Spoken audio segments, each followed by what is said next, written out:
Hey, welcome back to Lick of the Week videos. We're still in that series I'm calling Revisiting the Classics, where we're going back and looking at some of these classic old tunes that we all know and love to play on the banjo. For this video, I've chosen the song of John Hardy, which is usually played in the key of A, capoed, so I've capoed up to A.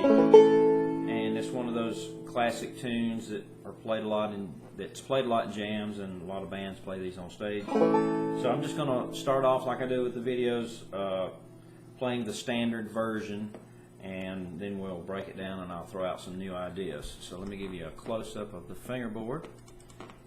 And as always, the assumption is you can already play some kind of version of John Hardy. So this won't be a note-for-note transcription of anybody's particular style, but it is Scruggs style as far as a version goes. So here's John Hardy in A.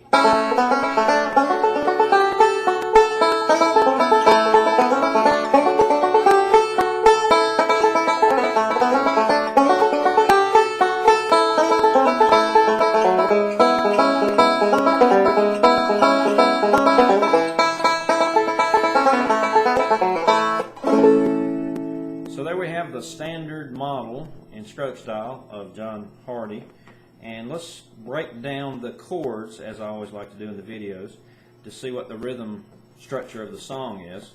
So the song actually kicks into the 4 chord in this case, which would be D major, even though we're capo, that's a D chord. So we go right into a transition right into the D chord. So rhythmically on the banjo, you would start off your rhythm over a D chord. I'll go up here and vamp. 1, 2, 3, 4. Now you return back to the root chord, which is A. 1, 2, 3, 4. Back to D. 1, 2, 3, 4. A for 4. D for 4. A for 4. So structurally speaking, it's very metronomic. It's real square. There's no odd measures like 3 and 1, like the songs like Salt Creek. So it's measure, measure, measure, measure. The long portion, which is considered the B part, would be the E chord. 1, 2, 3, 4. 1, 2, 3, 4. 1, 2, 3, 4. So you'd have 3 measures of E, and then back to a measure of A. So structurally, it flows from 4 to 1, 4 to 1, 4 to 1, and then you have 3 measures of the 5 chord, and then back to 1. So it's pretty evenly spaced as far as the number of beats. Like I said before, no strange measures with split chord changes inside of them. So the standard model has you playing out of this C shape position, which is actually a modification of that D chord that you already know. So let's play around with the placements of the notes. One way you can kind of spice up a version of the song is to move notes around to different locations and still have it correspond to kind of the structure of the melody. So the melody flows here primarily on the 1st and 2nd string.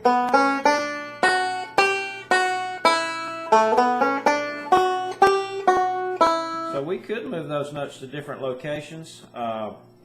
This comes from Don Reno's playing. Don was famous for moving notes to different strings. So if he found that the melody was on the 1st string, he would try to find those notes on an adjacent string. So one thing you can do to tonally change the banjo and still stay within the confines of the melody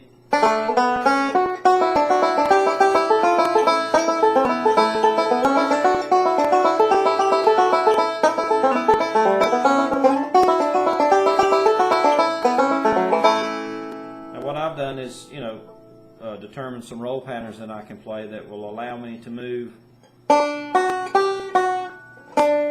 So the melody note, 2nd string, and then the 1st string, those notes 1, 2, 3, 4, those 4 melody notes that make up the core of that A part of John Hardy, I can actually move this note, which is a D note, over to the 3rd string at 7, and then this F sharp, G, and F sharp, those 3 notes can be found on the 2nd string at 7. So They're part of a D chord, just like this is a D chord.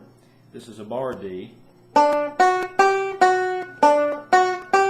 So how would you roll around those notes? I'll see if I can give you a better view of the fingerboard. These are the notes.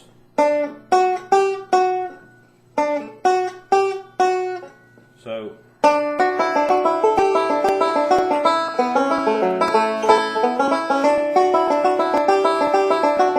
you notice I'm kind of planning this position and adding that G note that I'm looking for.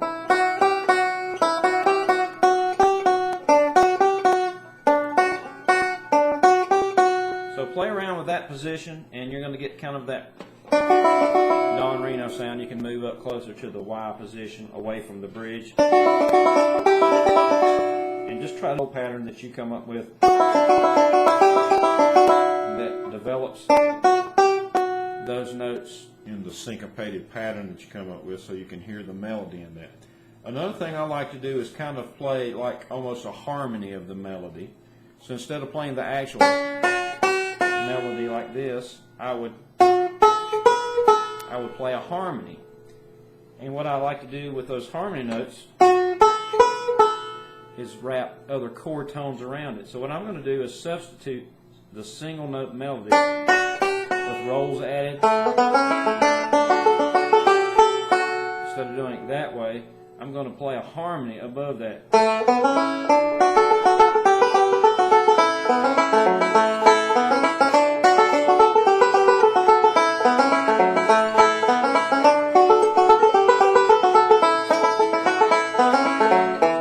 Again, that wouldn't be the exact melody, but it would be a harmony above it, almost like a high baritone.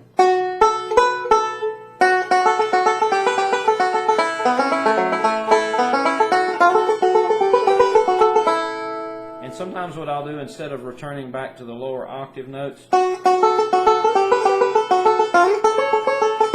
actually go up the neck and resolve that A chord up the neck. So by doing that, I have shadows of the melody, I have harmony to the melody, which, you know, I probably wouldn't do this for my first solo in a jam situation or on stage or whatever, but, you know, I would try to play the melody first, and then maybe in a subsequent solo, I could improv over that with a harmony. So I'm basically going up to the 7th fret, playing out of that D bar chord again. But sometimes I'm, you know, doing alternate fingering. And then switching up to this, which is the harmony note, but it's out of a G chord. So I'm stealing a couple of notes out of a G chord just so I can add a little more harmony. I can add, that's the melody note. Right? So this is, that would be a harmony above it. So when I go up to here, there's my G melody note. There's my harmony note, which is a B note, so it's a harmony.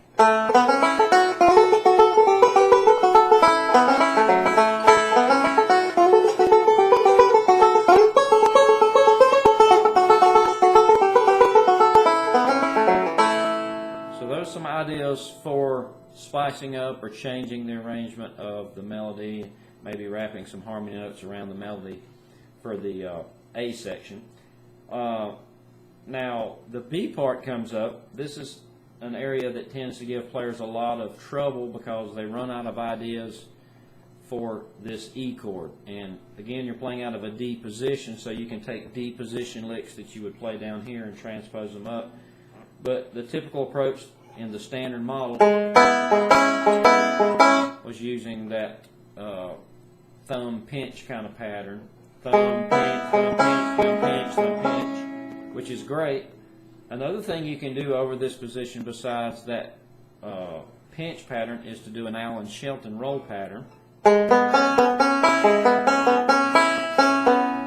And the roll pattern over these two notes, which I call the split finger D position, is to roll 4, 3, 2, thumb index middle, and then switch to thumb index middle 3, 2, 1. And I'll actually rearrange the camera here so you can see the banjo head. I'll stay in the picture here. Let me move the camera around because this is going to be a right hand thing for you to try to focus on, not the left hand. get the camera up there. There we go. So what I'm going to do is hold those two notes out of that E chord, D position, and I'm going to roll 4, 3, 2, 3, 2, 1, and then play it again, and then tag it with this. So I have 4, 3, 2, 3, 2, 1, 4, 3, 2, 3, 2, 1, and then insert a rest there, and then come back and play a couple of longer notes. And that's going to give you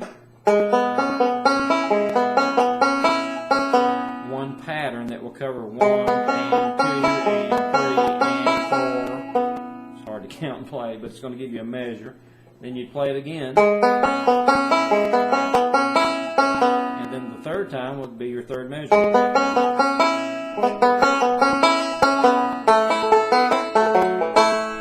So here would be the B part.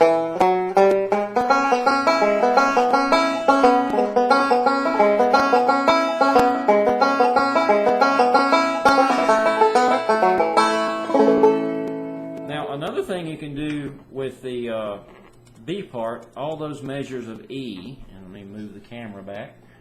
I just thought you might want to see the right hand more for that than you normally would. Another thing you can do is to play arpeggiated patterns, which is basically what rolling banjo style is. We're arpeggiating, which is a fancy term for recombining the notes of a chord. You can take notes of a chord and you can stretch your playing out and you're just playing chord tones. So one thing to experiment with, and it's really easy to do, is to move away from this E chord and move around to your other E chords. And of course that's going to mean that you have to know where your E chords are. Duh. So if you're pretty familiar with your major chord shapes on the banjo, then you can do things like this. You could play the standard riff. Then you can move to the Alan Shelton roll, and that would be 2 measures knocked out. Now for the third measure, you could go to, say, the bar chord, and then maybe add a note or two above it, anything to kind of spice up the chord sound. That would be one approach. Or you could just play a lick here, a pattern like the, then move over to another D chord. I'll go to this F-shaped D chord, just play a roll, and then maybe go up to the next E using that D shape, and then maybe resolve it. But again, it's just as easy as rolling over chords. I'm not going to tell you what kind of rolls to play because you can make up your own patterns. But you're arpeggiating E chords. You're just playing an E here. And who's to say that you have to even follow that order? You could actually start the B part up high.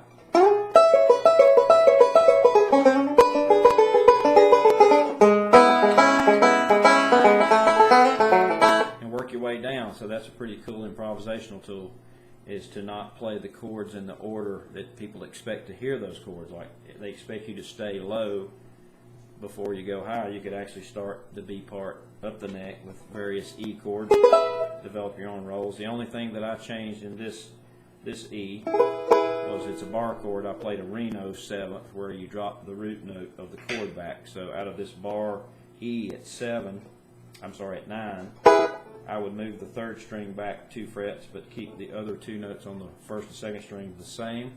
Leave my 4th string open. Gives me kind of a rich sounding Reno chord. So try these ideas, and probably the place that you're going to find in John Hardy that offers the easiest improvisational areas is going to be the B part, because it's just 3 measures of E.